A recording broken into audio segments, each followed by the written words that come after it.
Welcome to Classic Hollywood, where legends never die and secrets whisper through the studio gates. In an era when queerness was hidden behind velvet curtains and tightly worded contracts, some of Hollywood's most glamorous women were loving. Quietly, fiercely, and often in the shadows. Today, we're pulling back the curtain on extraordinary actresses who defied the rules, loved boldly, and left behind stories far richer than their scripts ever allowed. Get ready for glamour, heartbreak, resilience, and a little vintage gossip. These are the untold love stories of old Hollywood's leading ladies who loved women. Number 1. Greta Garbo, the screen goddess with a locked trunk of secrets. She was called the Divine Garbo, a woman whose face could silence a room and whose presence on screen felt almost otherworldly. Born in Stockholm in 1905, Greta Garbo rose from modest beginnings to become one of the most enigmatic stars of Hollywood's golden age. With films like Camille, Anna Karenina, and Flesh and the Devil, Garbo didn't just act, she haunted. Her stillness, her gaze, the way she lingered in shadows, it was hypnotic. She became the icon of melancholy glamour, a symbol of silent power. But if her characters kept secrets on screen, the real Garbo kept even deeper ones in life. At the height of her fame, Garbo abruptly walked away from Hollywood. At just 35 years old, she retired from acting, turned down interviews, skipped award ceremonies, and disappeared into a reclusive life in New York. For decades, fans speculated, why did she leave? What was she hiding? Among the answers lies a story of love, one that dared not speak its name. Garbo's deepest and most enduring relationship was with Mercedes de Acosta, a Spanish-Cuban playwright and poet. Their bond began in the 1930s and endured for decades, even through heartbreak, jealousy, and long silences. Their correspondence, only made public years after both women had died, is raw and intimate. In one of her letters, Mercedes wrote, "I can't live without you." The letters, once hidden in Garbo's infamous locked trunk, now archived, reveal a woman capable of tremendous emotional intensity. A woman who loved, fiercely, passionately, and with the same gravity she brought to every close-up. And Mercedes wasn't the only woman in her life. Rumors have long connected Garbo to other stars of the era, including Louise Brooks, the rebellious flapper with a mind as sharp as her bob, and Lillian Tashman, a fashion icon and notorious Hollywood flirt. Were these women lovers? Friends? Something in between? In those days, the line between public image and private truth was deliberately blurred. What we do know is that Garbo was closely tied to what Hollywood insiders called the sewing circle, a hidden network of lesbian and bisexual actresses who supported each other behind the scenes while keeping up appearances for the cameras. It was their sanctuary in an industry that punished even the suspicion of queerness. Garbo never married. She rarely spoke about love at all, but within her private circle it was no secret who held her heart. She preferred solitude, but she was never truly alone. Her mystique, carefully crafted and fiercely guarded, was both a shield and a prison. It kept her safe, and it kept her silent. Even now, decades after her death, Greta Garbo remains a riddle. A woman who captivated millions yet revealed herself to almost no one.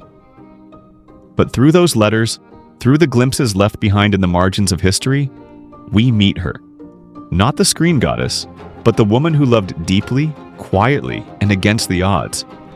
And maybe that's why her legacy still lingers, because even locked away, the truth always finds a way to shine through.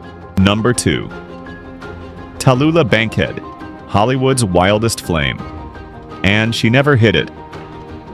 If there was ever a woman too big, too bold, and too brash for the silver screen to contain, it was Tallulah Bankhead. Born in Alabama in 1902 into Southern aristocracy and political prestige, Tallulah was supposed to be a refined lady of high society. Instead, she set her sights on the stage and blew up every rule along the way. She dazzled audiences on Broadway and held her own in classic films like Lifeboat under Alfred Hitchcock's eye, but it was off-screen where she became a true legend. With her husky voice, razor wit, and scandalous charm, Tallulah didn't just break boundaries, she refused to acknowledge they existed. Tallulah once said, "My father warned me about men and booze, but he never mentioned a word about women and cocaine." That wasn't just a punchline, it was a warning shot to Hollywood's straight-laced sensibilities. While many stars lived in fear of their secrets getting out, Tallulah lived like an open flame. She loved men, she loved women, and she made no apologies for it. She bragged to the press about her lovers, sometimes jokingly, sometimes not. And her sexual fluidity was the worst-kept secret in Hollywood. She had notorious affairs with women like Greta Garbo, Mercedes D'Acosta, Billie Holiday, and her longtime companion Patty Kelly, a comedian known for her own no-nonsense openness. With Mercedes, the relationship danced between flirtation and fiery passion. With Patty, it was part love affair, part partnership in crime. A duo known for lighting up nightclubs, bar hopping in pantsuits, and defying every expectation placed on women at the time. And yet, despite the rumors and the raised eyebrows, Tallulah never backed down. When asked why she never married, she famously replied, "I could never find a man who could cook." But behind the bravado was a woman who knew loneliness, who knew what it meant to live out loud in a world that demanded silence. Hollywood didn't always reward her honesty. She clashed with studio heads. She was blacklisted more than once. And as her career waned in the 1950s, some dismissed her as a relic, too loud, too loose, too herself. But Tallulah never faded quietly. Even as her movie roles dried up, her stage presence endured. And her spirit? Untamed, unfiltered, unforgettable. She smoked, she swore, she seduced, and she lived her life with a kind of wild freedom that was rare, dangerous, and for many women in her orbit, deeply inspiring. In an industry built on illusion, Tallulah Bankhead was real, messy, magnetic, and utterly one of a kind. Her legacy isn't just in her performances, it's in the boldness of her being. In the way she loved loudly, laughed harder, and kicked down doors for the queer women who came after her. Tallulah didn't just steal scenes, she stole the whole damn show. Number 3. Barbara Stanwyck, Hollywood's toughest star with the most tender secrets. She played femmes fatale, cunning con artists, and iron-willed mothers. But behind that legendary glare and those razor-sharp cheekbones, Barbara Stanwyck carried a truth the cameras never captured. Born Ruby Stevens in 1907, Stanwyck's early life was a far cry from red carpets. Orphaned by age 4, raised in foster homes and working as a chorus girl in her teens, she clawed her way up from poverty with nothing but grit and presence. Hollywood didn't hand her anything, she took it. She lit up the screen in classics like Double Indemnity, Stella Dallas, The Lady Eve, and Meet John Doe. Audiences fell in love with her cool, composed confidence. She was a woman who always seemed one step ahead, in the script and in real life. But behind that strength was silence. Stanwyck was intensely private, almost obsessively so. She rarely gave interviews. She kept her emotions under lock and key. And her personal life? That was Hollywood's greatest open secret. She married twice to actors Frank Fay and Robert Taylor.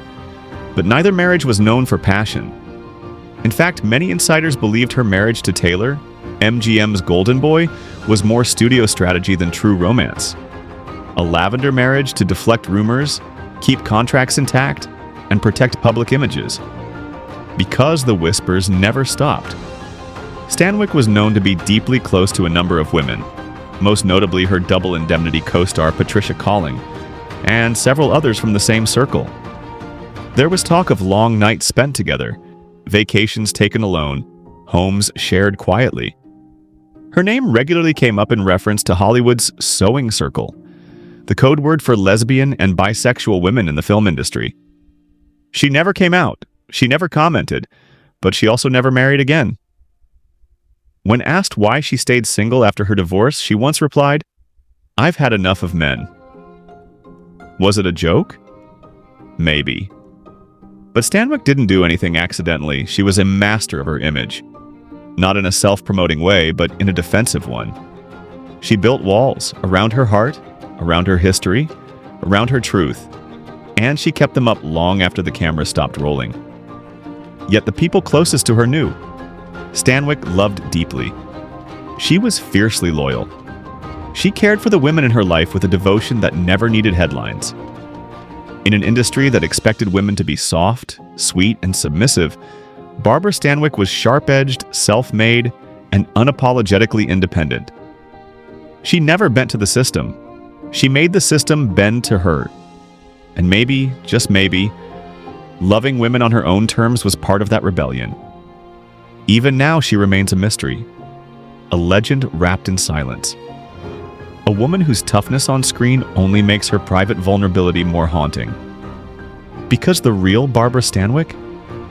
She wasn't just acting, she was surviving. Number 4. Joan Crawford, the steel-eyed queen, who played by her own rules. Few stars burned as brightly, or as fiercely, as Joan Crawford. Born Lucille Fay LeSueur in 1904, she rose from poverty and abuse to become one of MGM's most bankable stars. A self-made myth with ice in her veins and fire in her ambition, Crawford wasn't just playing roles, she was rewriting her own script. Her journey from chorus girl to Oscar winner was the stuff of legend. In films like Grand Hotel, Mildred Pierce, and Whatever Happened to Baby Jane, she played women on the edge. Desperate, dangerous, and unforgettable.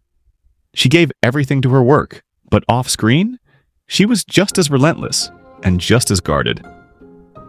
Crawford was known for her calculated reinventions, physically, emotionally, professionally.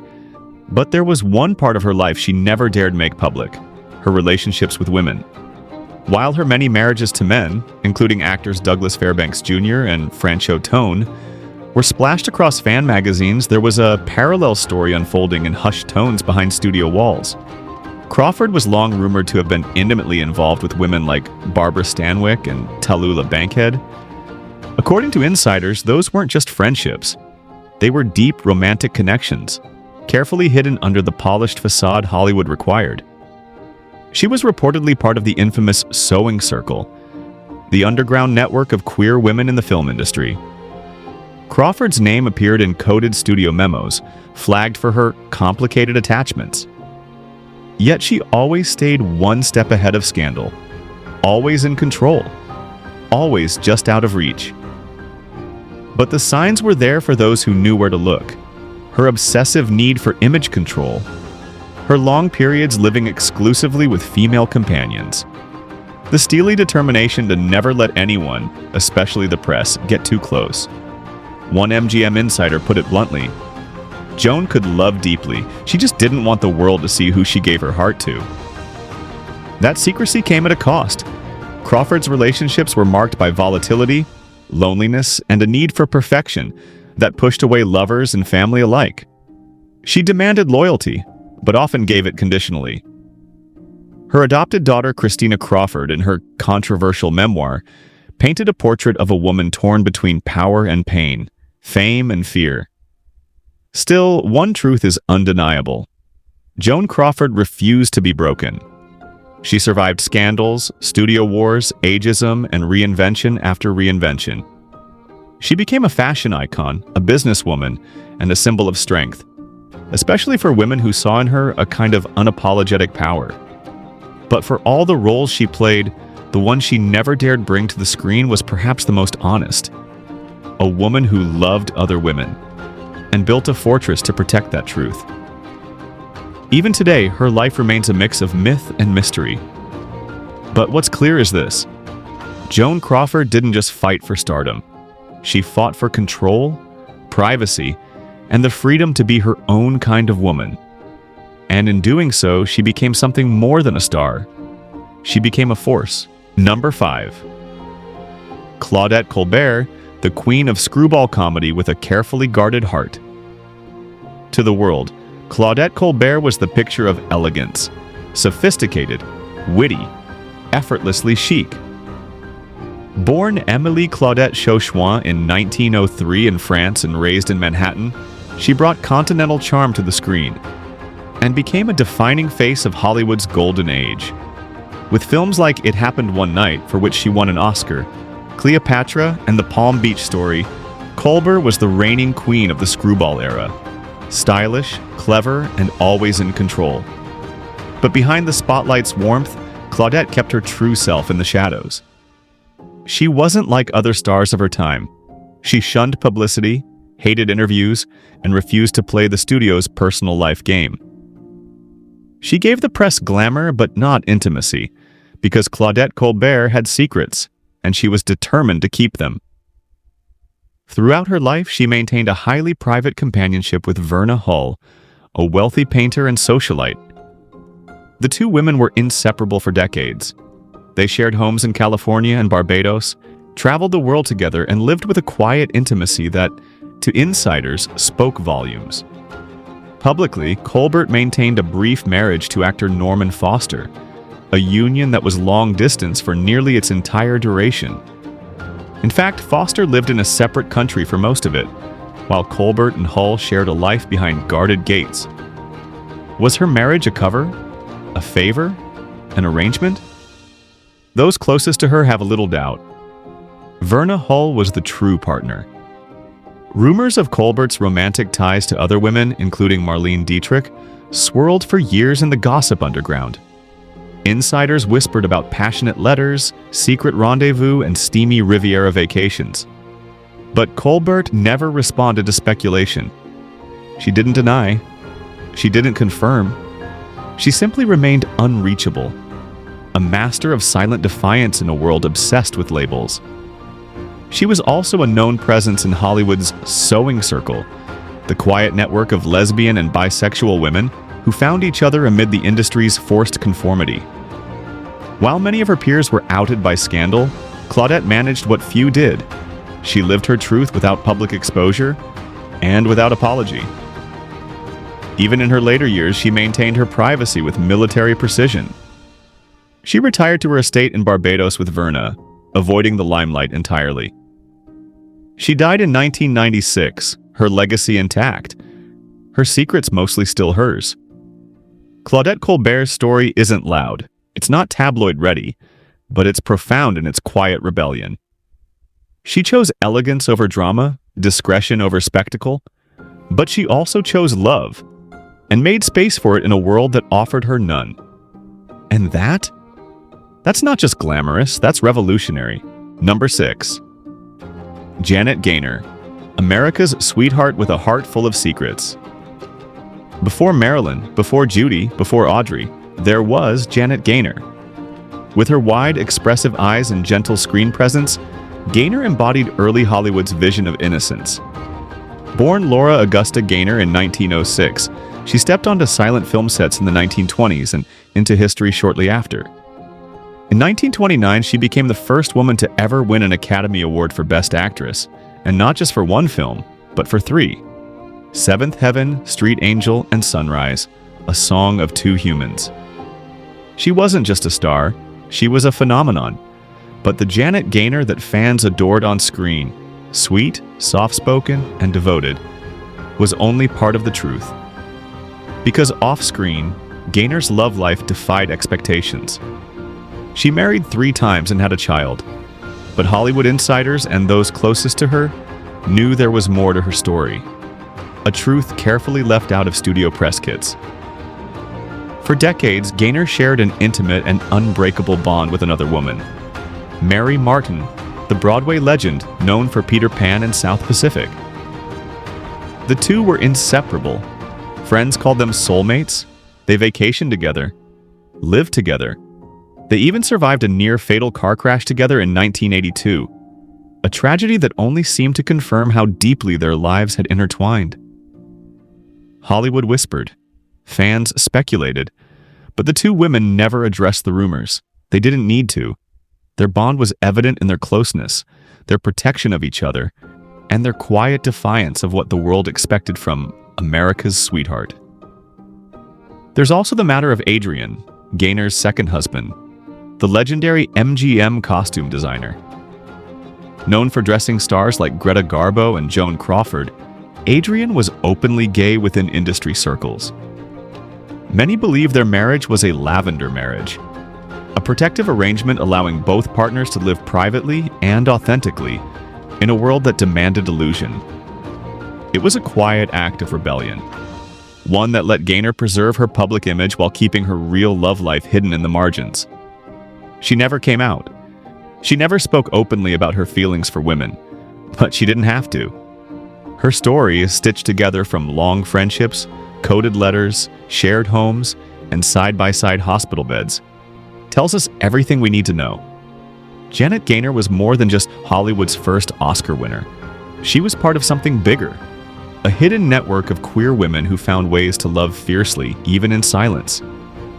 Her legacy may glitter with golden statues and timeless films, but it's also laced with quiet courage and a kind of love that refused to be erased. Number 7. Marie Dressler, Hollywood's funniest woman with a heart full of quiet devotion. In a town obsessed with glamour and youth, Marie Dressler was an anomaly and a revelation. Born Layla Marie Kerber in 1868, she didn't look like a movie star. She didn't act like one. But by the time the 1930s rolled around, she had become one of the highest paid and most beloved actresses in Hollywood.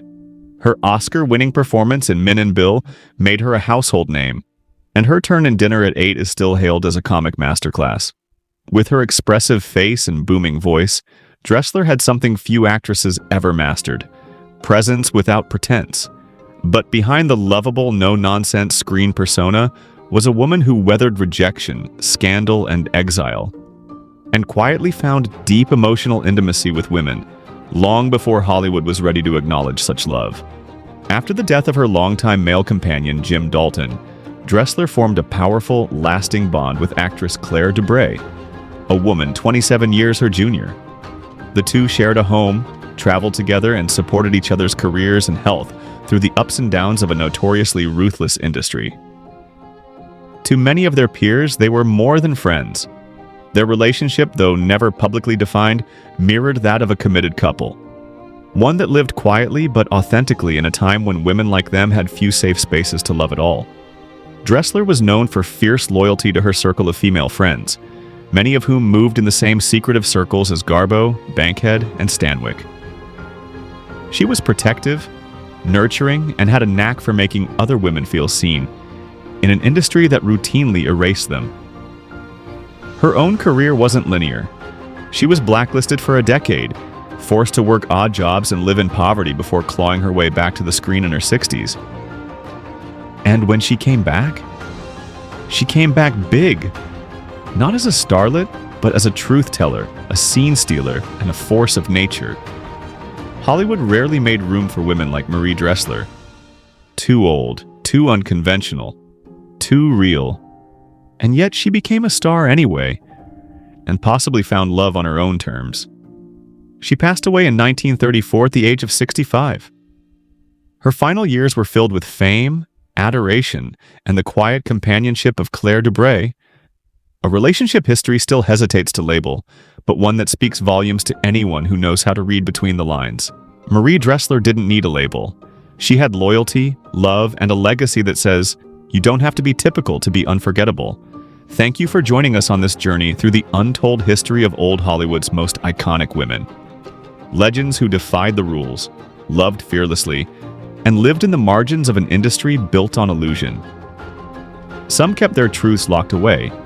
Others let the whispers speak for them. All of them shaped Hollywood, not just with their talent, but with their courage to love, even when the world wasn't ready to see them clearly. If these stories moved you, inspired you, or revealed something new, we invite you to like the video, subscribe to Classic Hollywood, hit the bell so you don't miss the next episode in our series on forgotten film history and the lives behind the legends. Share this video with someone who loves classic cinema and someone who knows that history is more than headlines. It's the hearts that beat just beneath the surface. Until next time, keep celebrating the legends, keep telling the truth. This is Classic Hollywood, where every spotlight reveals more than just fame. It reveals humanity,